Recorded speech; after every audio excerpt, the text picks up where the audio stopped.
What's going on? This is Ryan with Automatic Comics, and up next, I've got a quick unboxing, but we're also going to talk about shipping and how to not ship comics, and also how you can ship comics to make sure that they show up safe. So stay tuned.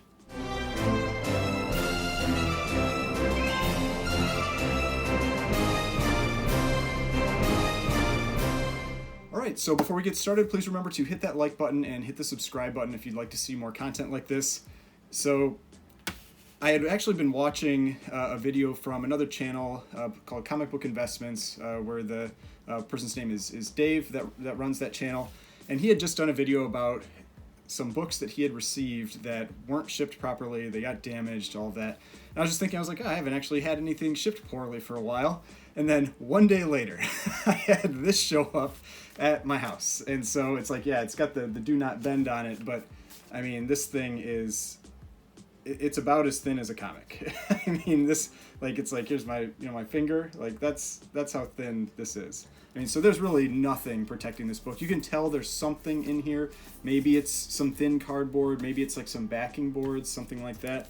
But if I was, well, let's say I was lucky because my postal carrier left it on our porch on like a little stand and did not try to fold it into our mailbox, because this is, I think, where a lot of packages that are shipped like this end up running into a problem. It's that last step. It's where it gets to the final destination, and the mail carrier has to put it into some type of mail slot or post or a mailbox, and they fold it up and then they shove it in there, and then that book is damaged. Now, luckily this book is low grade, so even if something had probably happened to a corner or anything like that, it's not really going to cause an issue. But first we'll open this up, we'll take a look at this book, and then I'm going to talk about some other packing options that you have, and some well-packaged comics that I've also received recently, like this guy. So let's get into this. I'm actually going to be a little cautious about opening it, just because I don't know if the comic is like directly exposed to one side or not, and so I'm a little nervous that I'll cut into the comic. Now, I haven't had a poorly shipped package in a while. The last one that I can really think of was that Batman number 42 that's up there, the Catwoman. If you remember a video I did on it, the slab got cracked a little because it was shipped just in a bubble mailer. And so that was one of the bigger surprises I've ever gotten, where that one showed up and I was like, I don't remember ordering anything like this. And then I realized it was a slab that was in a bubble mailer, and was slightly horrified at that shipping. But yeah, okay, so you can see here that this is what it was protected with, which I mean, if anybody has received poorly shipped comics before, this is usually how they end up coming. So what they did is they took a priority box and they cut it, and they just put one layer of that really thin priority cardboard around it, which is better than nothing. I mean, definitely better than nothing. But something to be aware of with this priority cardboard is it is really, really thin. It's not thick cardboard like you get in like a corrugated box like this. And so it doesn't provide much protection at all. So if you're going to do something like this, multiple layers is really what you need to do. But let's check where it is on the sides. So hopefully I don't cut anything.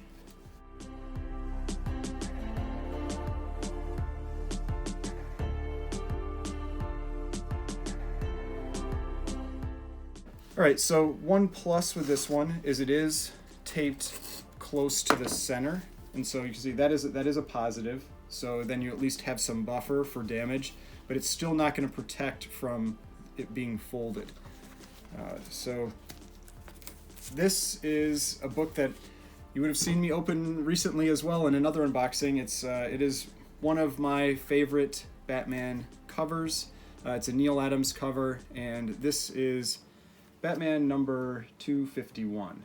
It's a very low grade, so that's why, this is a safe example for something that's shipped not real well, because it wasn't going to do a ton of damage to this book. You can see there's writing on the cover, all that kind of thing. I think I can't remember if the top staple was detached or not. But in general, it's a very low grade book. Let's take the little piece of tape off so we can see it outside of that bag, because that's a really old, cloudy bag. And so here's the book. Definitely looks better out of the bag. Still has that writing on it. But if you didn't watch my prior video, it's got a little chip on the back, but if you didn't watch my prior video, the interior art on this one is incredible too. So the first thing we'll do is what I normally do, is do the page count. So we'll do the page count, and then there's also some really cool interior art in here, so I'll just show that real quick before I move on from this one. And so this is a Bronze Age book, standard page count. There are 36 pages, meaning front and back of each page, and so if you have the front cover, then you have 8 pages, which then you get to the centerfold with a staple, then 8 more pages in the back cover.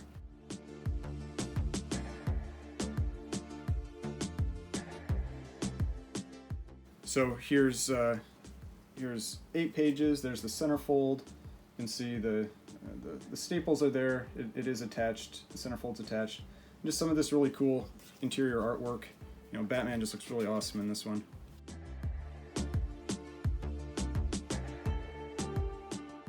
And here's this great splash page. So see that there, just a full page of Batman. So just a really cool splash page. Yeah, so everything's here. It is detached at the top staple, but it's attached at the bottom staple. It's a low grade. It's just like this other one that I had unboxed recently. Same book. Detached at the top staple, attached at the bottom staple, also very low grade. And one thing just to mention really quick about this is, if you're looking to maybe starting to get into buying and selling comics, a really great place to start are books like this, where they hold a lot. They have a very high base value. So this book, even in very low grade, is worth a couple $100. And so you can often find them potentially, especially on auctions, that kind of thing, for a little cheaper. And that gives you a good starting point if you're trying to buy and sell books, because it's a very in-demand book. It's an iconic cover. It's a very important book in the Batman run. And so this is the type of book that you might potentially be able to find for cheap, and then either get it graded or just resell at just a higher price for that book. So definitely recommend checking out things like that. Books like that have a high baseline value, but a lot of people might turn their heads from them if they see them in lower grades, and that's where you can pick those up. And so I have now a few copies of that one. This is my graded copy, and just one of my favorite books that I own. All right, so now I just want to talk a little bit about other types of shipping, other options you have, and some packages that I've received that are shipped very well. And so this is one of them. This is in a priority flat rate envelope, and I got this from Frank's Comics, something I purchased on Instagram. You can see how thick this one is, and I'll open this in a different video, but with this one, you can tell what's inside is either a lot of cardboard or potentially a Gemini mailer, and then put inside this envelope and then sent out for that individual price. This is also one comic, and you can see how different this is, getting this as one comic versus that very thin envelope that I got. Now, when I say Gemini mailers, if you're not familiar with them, this is a Gemini mailer. And so they look like this when they're folded up, but when you receive them, they are basically like this big sheet. And so they're shipped to you in this big flat sheet. There's a bunch of them in a box. You just pull them out, and then you can fold them into this shape where the comics fit inside, and then you fold it into a box that now has structure to it. And so even though this is that same thin cardboard that's in the priority boxes, once they have this structure, they're more rigid, they can handle damage a little better. But what I also do when I ship with these is I use cardboard. And so whenever I get boxes from Amazon or whatever, if they have a big enough section, I'll cut out these rectangles. So I have these rectangles that will, fit a comic inside of them. And so you have this comic that'll fit inside. It'll be taped to this, taped down to the cardboard, and then put inside of here. You close it all up. And now not only do you have the Gemini mailer, but you also have a layer of rigid cardboard around the comic also protecting it.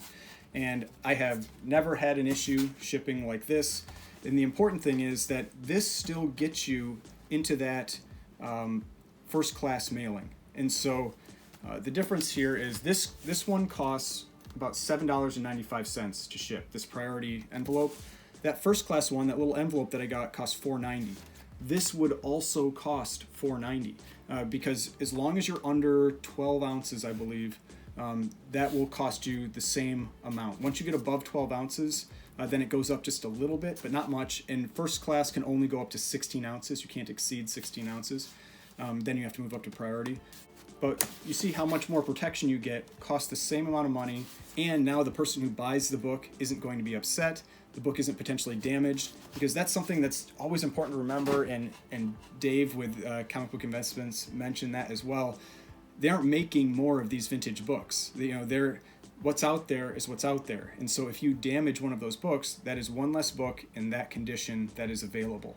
And so, yes, even though these books, like this one, that other Batman 251, are low grade, you can still make them worse. And what if they weren't low grade? What if they're high grade books? And now you've maybe damaged one of the best copies that could have been in existence. You never really know what happens with that. So just something where I kind of think of it as a responsibility when we're shipping these around, is to try to make sure that they arrive in the same condition that they were sent in. You have other options as well besides using something like a priority flat rate envelope or a Gemini mailer. Now, one of them is a medium flat rate box. I don't actually recommend using this one. There's another medium flat rate box that would be a better option. That's a top loader. So this one is shaped basically the same size as the comic. And so you can see that there's not really any space around it once you get the comic in there. And so I just had this one as an example because I had one in the house, but I wouldn't ship comics with these. But the medium flat rates, there's another style of them that would be fine to ship with. And those will cost about $15.50 to ship. And you can get a whole bunch of books in there, and so your cost per book can be very, very low. Another option is the large flat rate box, when you start to get a lot more of these comics that you're sending out. And this one here, you have this really big box here, and I believe the large flat rate also has a top loader option. I can't remember, but that one costs $22.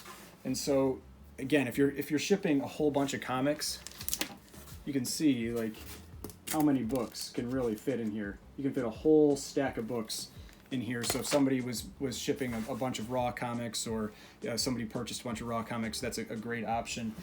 Now, when I'm shipping a slab, my preferred method of shipping slabs is the 1095 priority box. And so when I say 1095, see that number down in the corner there, 1095 August 2020.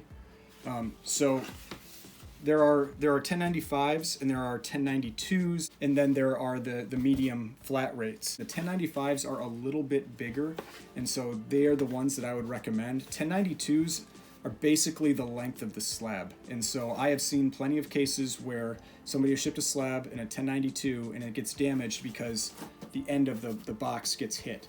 So I recommend 1095s. You can fit 2 slabs in here easily. Seen people ship 3. I am not a fan of 3 slabs in one of these boxes because I think it gets too thick, and so you start to get the slabs pushing up on the edge, and if it takes any type of puncture on the side of the box, you can damage the slab. But 2 fit in here really well. Generally, it's going to cost you anywhere from $8 to $15 to ship with that, which you're shipping out slabs. That is a very reasonable price range for shipping a slab. You also have the flat rate box option for that, the top loader. It costs a little bit more. I think it's around $15 or $16 for that one. This one tends to be more cost effective, up to 3 or 4 pounds. It depends on where you're shipping in the country. And so that's why I prefer using these. The flat rate one, it definitely costs you more for a single slab. When you get to 2 slabs, it gets kind of close, and if you get to more, then yeah, you can use it. But like I said, I don't really like 3 slabs in one of those boxes. But you can see you have a lot of different options to ship these. Lots of ways to make sure that the books arrive safe, that things don't get damaged, you don't get complaints on your eBay store or on Instagram or whatever else. So just always try to remember that if you're shipping these books, try to have them show up in the same condition they were in when you receive them. It'll make everybody happier, and it's just in general better for the hobby. So let me know in the comments section, have you ever received a comic in the mail that was packaged really poorly? Did it survive? Did you receive some damage? What was your experience with that? And maybe do you have some other packing tips, some other ways that you ship comics that you think would be useful for the general comic community to be aware of? I know that some people like to double box comics, that kind of thing. So I know there are lots of different options out there. So I hope you thought this was useful. If you did, please hit that like button, hit the subscribe button if you'd like to see more content like this. I've got more videos over here if you'd like to watch some of my other videos, and the subscription button right here if you'd like to subscribe to the channel. I would really appreciate it, and I will see you in the next video.